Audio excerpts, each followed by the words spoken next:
Hey everybody, I'm Jody Vance. And I'm George-Affleck. And it's time for Doot, doot, doot, woot, woot, woot, woot. UnSpun.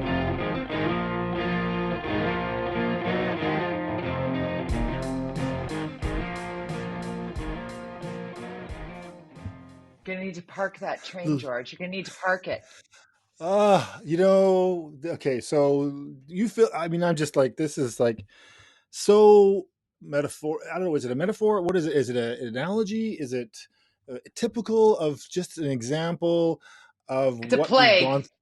It's a plague. What's happened in Vancouver's park board for the last 12 years of incompetence. And you go ahead, tell us, because it's like, seriously? I'm so beyond.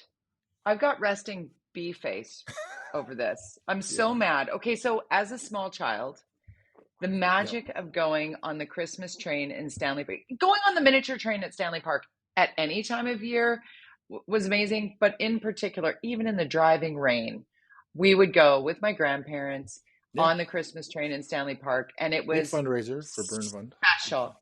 Totally. So the park board that can't open a pool on time because, oh my God, can't open the whatever but can find a way to build a bike lane in Stanley Park in 5 seconds. Let me talk about this. Here we go again. George, they're not going to have the train this year. Why do you ask? Why do you ask? Let me see. Does it start with the word lawn and end with the word mower? Because they didn't cut the grass around the train tracks? Because they don't do their job? I mean, it's like just... And they were closed because they closed it for Halloween too. Actually, a real fun one is the Halloween train, which was canceled. Because I love that one, and the Christmas one is so fun with little kids. It's like, serious. And I know that there's all this other stuff, and definitely don't not go to this. Go to Bright Nights at Stanley Park if you're in Vancouver or the region. It's a wonderful event. It's an important fundraiser for the firefighters and the Burn Fund. But it's literally like it's not even about the bright lights. It's really just an example of incompetence of politicians for too long in park board. And the pressure's on for ABC. I was actually on Global last night because I understand ABC didn't want to comment on this, which I thought was surprising because the only answer would be to me, and I guess because they're in limbo right now, they don't get sworn in, so they're thinking, well, we shouldn't really speak to this stuff. But I would say the simple answer is this is not cool. We're going to focus on this kind of stuff. This is why we got voted in, and we're going to look into this. We don't know if we can get it up and running by Christmas. Obviously, there's issues. We'll look into it, but open it up to volunteers to come in and clean the tracks. Open it up. Say, hey, well, we don't know what damage the tracks have, though. Somebody can fix them, George. If all of a sudden the Olympics were coming to town, those tracks would be fixed by the weekend. Come on. I know. So that was disappointing to find out that ABC is not, they didn't go, because I was on Global, because they couldn't find it. I'm like, okay, I'll talk about the trade. I just think that's not a good start, but pressure's on for ABC. I mean, they get sworn in, this new party with Ken Sim as the mayor in Vancouver. For those who don't know, they dominate park board, school board, and council, massive majorities on all three levels. Certainly on park board and council, not such massive on school board.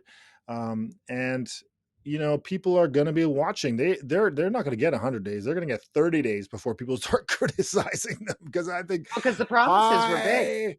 Expectations. High expectation, because the low promises bar to pass, but high bar of expectations of what they can because achieve. the promises and the PR push, the excellent job that ABC did to put the platforms forward, a regular diet of this is what we change, which is, I think, to take the spin out of you being on Global last night because they didn't want to comment on this. 3 weeks ago, they would have held a press conference about this. Like, you're not going to comment about it until you have the, and then it's like, that's what's broken in politics. But also from the current outgoing, bye-bye, park board, bye-bye. I got an email in my Except for John and inbox. Trish. No, I love John and Trish because they're the only people that would talk to us, because the rest of them were trying to get us fired. And that's fact. I'm looking at you. I'm looking at you. And they watch us. They hate watch us. They hate watch us. They watch us. Any audience is a good audience in my mind. I got an email, as did everybody. Yeah, for sure. Tune in. tune in and learn, guys and gals. Tune in and learn. But the apology letter that went out to the Musqueam, the Squamish, the Tsleil-Waututh from the park board, from the chair, is that what Stuart McKinnon's role is? The outgoing park board chair. Bye-bye. Like, took the time, instead of addressing the train for the kids and the charity, and that, like, keep sending out another written letter to somebody that doesn't have anything to do with what the mandate is. To the three First Nations, but fine. I don't know when that was approved. Was it in their last commission or board meeting? I don't know, but I mean, it's fine. But yeah, you're right. The irony is thick. They're like, seriously, like, come on. I mean, let's get our. Anyways, you don't want to get into this whole, but priorities. Not that letter's not important and why they did it and all those things, but you spent hours doing this when you could be spending hours doing that. Like, come on. It's a vanity, ego, meaningless thing to put out. Even how it's written is like, did you cut that and paste that from some letter? Probably the city government, right? Years ago, I think, yeah. But there's nothing fresh in there. It's just like, I'm going to go out on this note. Okay, thanks for nothing. Thanks for doing nothing for parks in this city for the last 4 years. And by the way, you were all obliterated and thrown off the face of the earth. So everybody's mad at you, and for good reason. And I this is the first year of my life that I've lived in Vancouver and not had a swimming kids pool, at least one. The last 2 years, even in the pandemic, I at least had 2 days in that pool. And this year, not for lack of trying, every day it was open, I could not get a spot to swim 1 hour in the pool that I pay for at the end of my street. It's unbelievable. And they were still following strict protocols. And then don't get us started on a lifeguard issue, which there are stories we have talked about. There are things that I think have not been reported from Park Board about potentially. I think there are things that have happened there that need to be found out. I think. Can you give us a hint about that? Are there any hints? I think there's been injuries, if not deaths, that we haven't heard about. I've heard rumors that this is the case, and I would like to know. I would like a journalist to dig into that, because I think, we take great pride in our beaches being safe, and that's because we have great lifeguards. And it's not easy being a lifeguard on a beach. No, it's big. So, but the consistent incompetence of Park Board. And I'm not going to attack Donnie, and who's the GM. I think it's a good time for them to really focus on this new board of directors that they have, and hopefully they will get the right direction. Because generally, staff are just saying, "Well, this is the direction you gave us. Like, what are we supposed to do? We can do all those things, but you telling us to do this over here, we can't do it unless you give us a lot more staff." And of course, we know Park Board had got less money because of their decisions like the bike lane in Stanley Park, which ABC has promised to bring back, but just more efficiently and properly, as opposed to a bunch of really expensive cones that are costing hundreds of thousands of dollars per year to rent.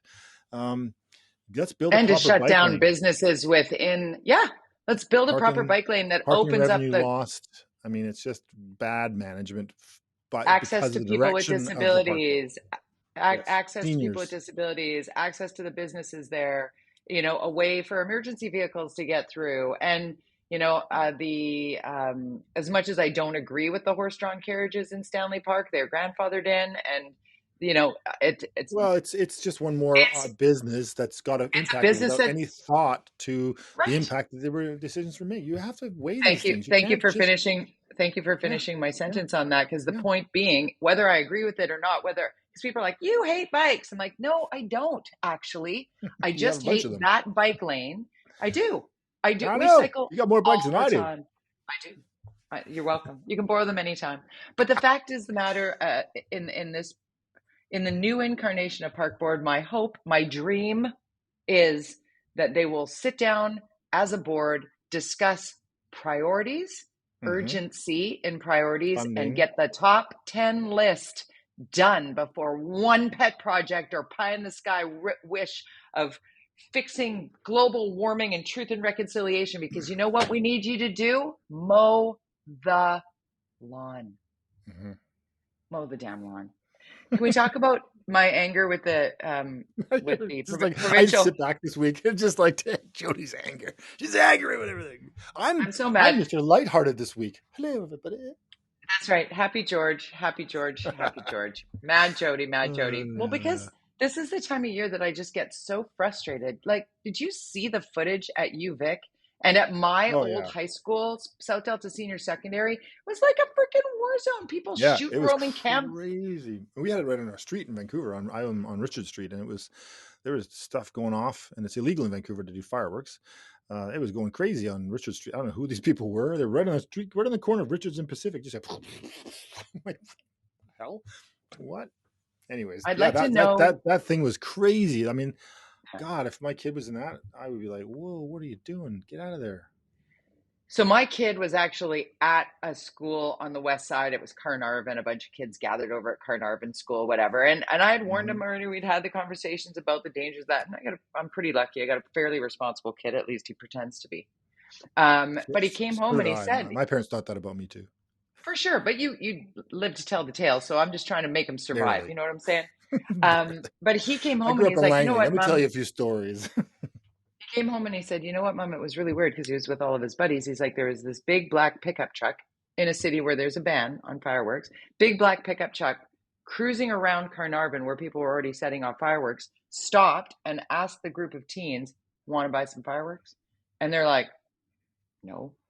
But so they sped away. But they didn't have any money is what those if I was they just didn't have any. But they don't carry cash. They have a tap card. They're not tapping for fireworks. Keeps them out of trouble. But the fact of the matter is, it was a freaking war zone there. He came in smelling like the ozone associated with the fireworks. Like he smelled like gunpowder. So, but it's like, was there at UVic, they were blowing up toilets and bathrooms. Like, what is happening in society when that is what? I know. But, I was a teenager once, and we did some pretty stupid things when I grew up in Langley, and including crazy things with fireworks. And we used to play this game, and this is not an endorsement. We used to, hold those little, I forget what they're called. Firecrackers? Yeah, they were firecrackers, I guess. Red firecrackers. Yeah, the little red ones. As long as you can. Whoever held it the longest, would be the coolest. And inevitably, somebody in your school every year would lose an eye. Yes. Yeah. Inevitably. Or a finger, or, I tell Amanda this, who grew up in the UK, right? She's British, and she's always amazed. And it's not as bad, but and you grew up around the same time, and it's definitely not as bad. But if a year went by that the kid didn't die in a car accident in my high school, that just didn't happen. Every year there would be 1 or 2 or 3 or 4 kids that would die in a car because I don't know, because they were drunk and they were racing and speeding. This was just standard procedure growing up, which I find now thinking, well, that's just wrong. That was normalized when I was growing up, that kids would just die in car accidents and do stupid things. And I feel like kids are, while that was shocking to see what was happening in Victoria, it seems less, common, or less, like, it seems like kids are smarter in some ways than we were when I was a kid. It seemed like standard procedure to be an idiot when I was in high school.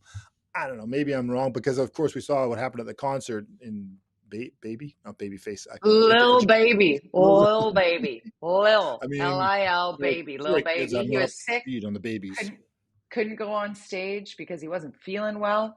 And everybody lost their ever-loving minds and tore the place apart, cost $300,000 in damage. The VPD, the reason why it's topical now is the VPD are releasing photos of the top 10 most wanted destructors, vandals, hooligans, whatever. And I'm a huge supporter of swift and meaningful consequences, as you know, George. Like for people that are breaking the law, like, okay, let's do something. Let's make there be meaningful consequences for those actions. And we're very devoid of that right now, it would seem, because people are reoffending in ways that are ridiculous. So these top 10, whatever, they'll find them. Somebody knows who they are. They'll charge them. But the cops constantly ask us, if you were in the area and have any dash cam footage or, whatever on your phone, send it to us. Again, in high crime situations. And in Victoria, have you seen the little robot that they have that they roll out in some events when they have a major event in Victoria? It's actually a portable CCTV. So, really? And they put up signs beforehand. They put up signs beforehand, those LED flashing signs, just so you know, on this day, we're going to be taking pictures of everything here, guys. Everybody here is going to be on camera. So just so you know, this is what we're doing. I think we should do that. And you and I have talked about CCTV cameras before. You were on council when I put a motion forward, at least for Granville Street. I put a motion forward that was turned down. there is interesting. I've talked about this before, but I was privy to some pretty amazing. I was elected just after the riots in 2011, so they were in the midst of that whole process, and they had purchased the police department here a lot of equipment to software that they had strung together to kind of create this to track these people. It was amazing what they were able to do, and every year we would get a presentation of these things and they would show you something that happened, and then they could, because of this, people giving their footage, they could connect it all through software. They follow these people. They can say, okay, see the guy in the hat, now he's there, now he's over here, now he's down now he's walking down there, now we can see he's getting on bus number this one, now he's on that bus, we can see him because they have CCTV on buses, now we can see he's driving down the bus, now he's getting off at this stop, now we know he's in that neighborhood, and now we just have to look, and he's in that neighborhood somewhere, that's where he lives. It's like, whoa, you could just follow this person. And this is without approved CCTV. This is just stringing together a bunch of private footage and some public footage that you have within buildings or in, transit or whatever it might be. And so it's the CCTV exists, and I think it's just formalizing it, just accepting it. I don't know why we can't. I know there's privacy issues and all of that, but when in areas where you have more concerns about safety than you have about privacy, I think you have to consider it for sure. And Thank you for saying that. hot button issue, and you get, because of the motion I put forward, and then Melissa DeGenova did it again, similar motion when she was in council about a year ago, didn't succeed because people, they come out, the people that are against this, but I think the majority of people are like, yes, please, we have our phones, everything is, we assume now that we're all being tracked. So what you said there, I think is so salient. It's like, this is the point now. When the choice is safety or privacy, safety has to be the priority now, because the crimes that are happening and the rate with which they are happening, and the inability for law enforcement to prove the crimes that are happening, and the Crown requires a level of proof that has to be, that bar needs to be more than cleared in order for there to be swift and meaningful consequences. And I believe that footage would help to remove a layer of really dangerous criminal activity from our streets. We're in a gang war.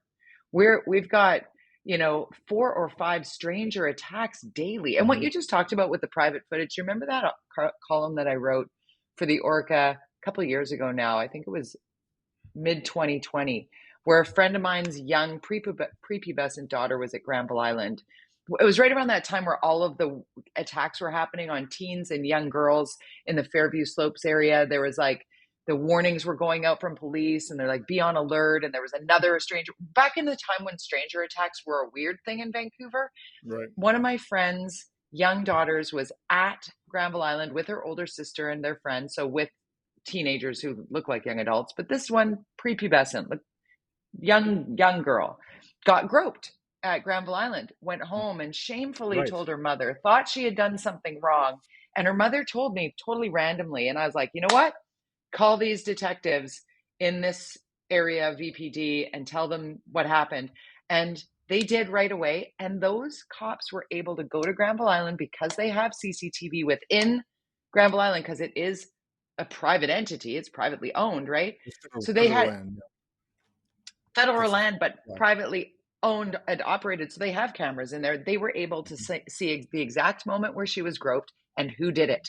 And then they found that guy, and he was a repeat offender pedophile who they then arrested, charged, and he's now in jail because there was footage. Wow. Yeah.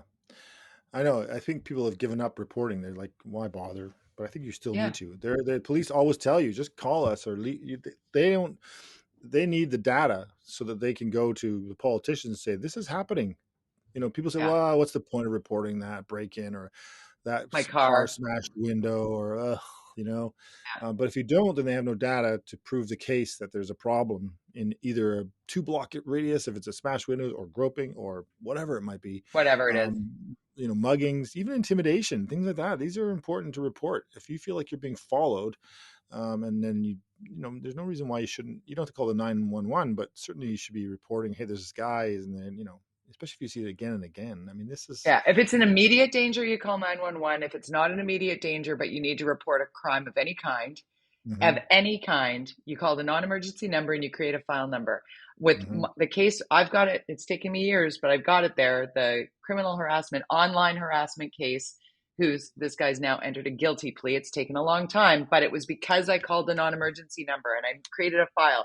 And then I followed up on that file, and then I followed up on that, and then I followed up with detectives, and I gave a statement that it's taken forever, but I'm going to get meaningful consequences for this individual.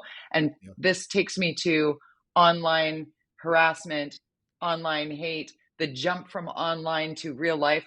Speaker Pelosi's husband, Paul, can you imagine 82-year-old man being woken up from his sleep by an intruder yelling, "Where's Nancy? Are you kidding me right now?" And the fact that Elon Musk, who just 7 days into owning Twitter, tweets that maybe there's a tiny bit of the story that's not out there. Like, I mean, that's just garbage. He retracted it. He took it down, but it was out there. Screen grabbed, shared. The conspiracy theorists were all over that. Even I saw that. I'm like, well, what is this? Of course, then I'm sort of Googling, what is he talking about? And then Donald Trump talks about it. On Fox News. Now becomes real. It's gross. Creating these kinds of, this is not a good time to be spreading that kind of garbage. But Elon Musk has got big plans for Twitter.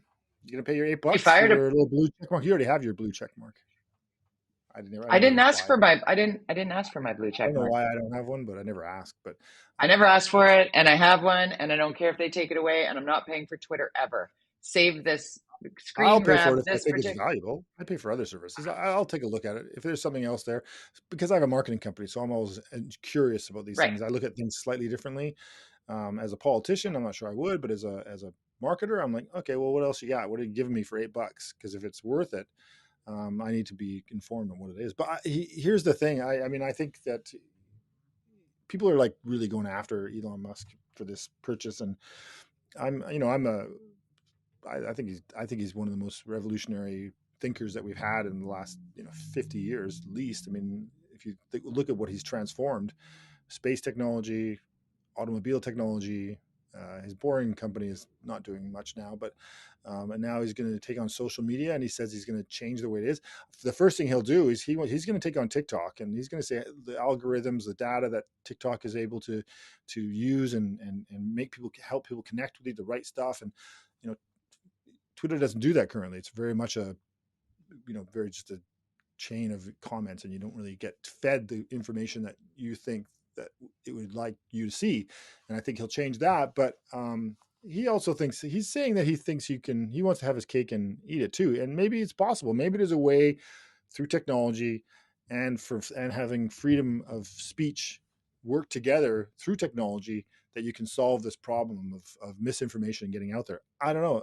But if there's anybody that can do it, I'm sorry, but I think Elon Musk might be that guy. Even though you might hate him, he says he wants to be able to do both, that you can have freedom of speech and through technology create this platform that is still very social without the horrible, evil bullshit. So, I know people are really angry, and I see all these reporters and hosts and saying they're going to get off Twitter, and I'm like, okay, well, that was not me, by the way. Just for the record, I'm the person who's like known people, and I feel like because here, if I may, he's a Trump supporter or whatever. I mean, is that why people?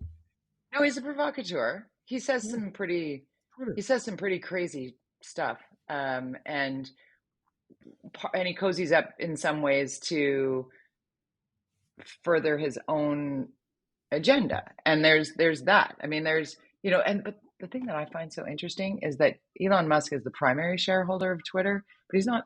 He's the decision maker. He just fired 3,000 people today, just now, and they were all told. Everybody in Twitter was told, stay home today, work from home, open your emails by noon Eastern, and if your email is gone, you're out. That's how he's firing people. If your email's, and he's fired some pretty strategic, policy, heavy hitting, whatnot. The other big owner of Twitter is the Saudi government. Just to give it some perspective. They're not owner. They lend him the money, so they're not right. They could call him, but he's the sole shareholder.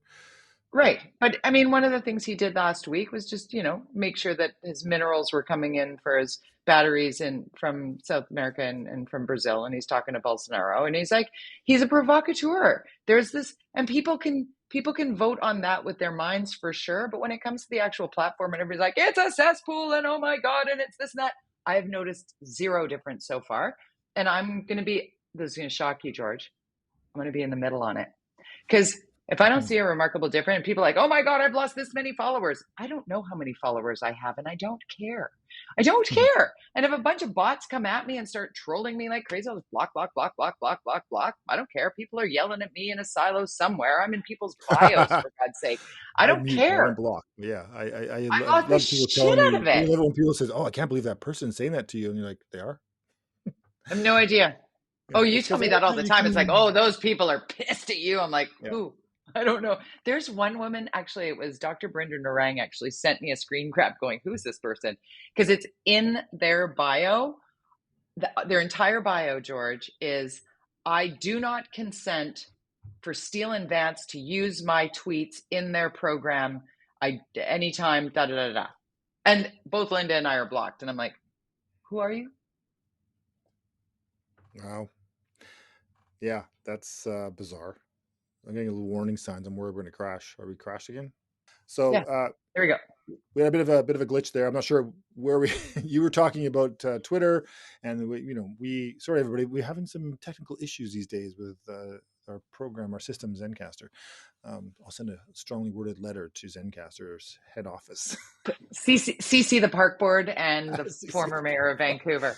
Hey, anyways, I think the old adage, only time will tell with Elon Musk on the Twitter side. But from my point of view, and I think it's still a solid platform for conversations. And I listened to, I don't know if you listened to New York Times podcast, but they talked about the Daily. It revolutionized. You look at Arab Spring. That was all because of Twitter. Those things that happened in the 2000s, 2010, 2011. Twitter actually made a difference in the world because it freed up the ability. So people talk a lot about, they should these fake accounts and these egghead people. The challenge with that is that in those places where they want to be able to be anonymous, where they need to get their message out, Twitter is still that platform where you can go on there and not register anything fancy, put your credit card in. You don't have to. You could just go on there, make up a name, and say you're this person and start communicating. While it has a lot of evilness to it, it also has an opportunity for people who need to communicate that don't want to be found. And certainly when you have a war like you see in Ukraine, Twitter is an effective place for that to communicate. You can't do that on Facebook. You can't do that on other platforms. You can do that on Twitter. I think you can geocache it. So you can be verified in North America where you are not persecuted for your posts online. I think that would eliminate a great deal of angst and anger and negativity in North America that is being activated in a way that is really politically motivated and minded and is attacking. As a woman and I don't speak for women of color, but what I see Twitter level at women, particularly journalists and physicians, women of color, is just shocking. And it's all from anonymous accounts, and that needs to be shut down. So there needs to be some middle ground for that as well, because the people who are as vulnerable as you explain in some countries that need to have the ability to be anonymous are equal and opposite on the other side of the equation. And there needs to be a way to fix it in the middle. There just simply has to be. Create an email platform where you can be completely anonymous for it. But that email place, if somebody is actively doing something illegal to someone else, then that information is given to law enforcement freely and easily. But then what do you do if you're in a country that what you're doing is illegal? I'm talking about in North America. I know. I'm talking about in North America. It's like, oh my God, how do we fix this? You're not a woman. You're not a woman. No. I'm just saying, let's see what Elon can do. I mean, if he can make it work so that you don't get persecuted no matter what, and you have a way to communicate if there's evils going on in your place, wherever you are, like we saw with the Arab Spring or whatever it was, and you can see revolutions or in a positive way. But it's like this. I was criminally harassed on Twitter for 5 years. No, I know. Thought my family was in danger. So I might have a little extra skin in this game. So Elon, get your shit together. Follow us on Twitter. George_Affleck. George_Affleck at Jody Vance, Jody with a Y, Vance. And you will find UnSpun Podcast on Twitter as well at UnSpun Podcast, but unspunpodcast.com is where you hit the button. And next week we get to talk about what's going on in America, primaries, election time, nerd alert, election nerd alert. So I'll be watching. Any predictions? And we'll talk about that. I'll be watching. I don't know. Do you read Michael Moore's Substack? Have you seen that? I have not. No. Okay, so Michael Moore, he's very optimistic. He's bullish. Great, but he was also the guy that said Donald Trump's going to be next president. Everybody's like, no, he's not. Right? So, and he's done all of the documentaries that, I mean, if you Google Michael Moore, but he's got this 34 reasons why blue tsunami is going to happen and why we all need to turn off our TVs and ignore all the pollsters and pundits. So if you haven't checked it out, I subscribe for those who because I find it very confusing. Blue is the Democrats and red is which seems counterintuitive. In Canada, it's like it's the opposite. Yeah, it's going to be interesting. I think, and yeah,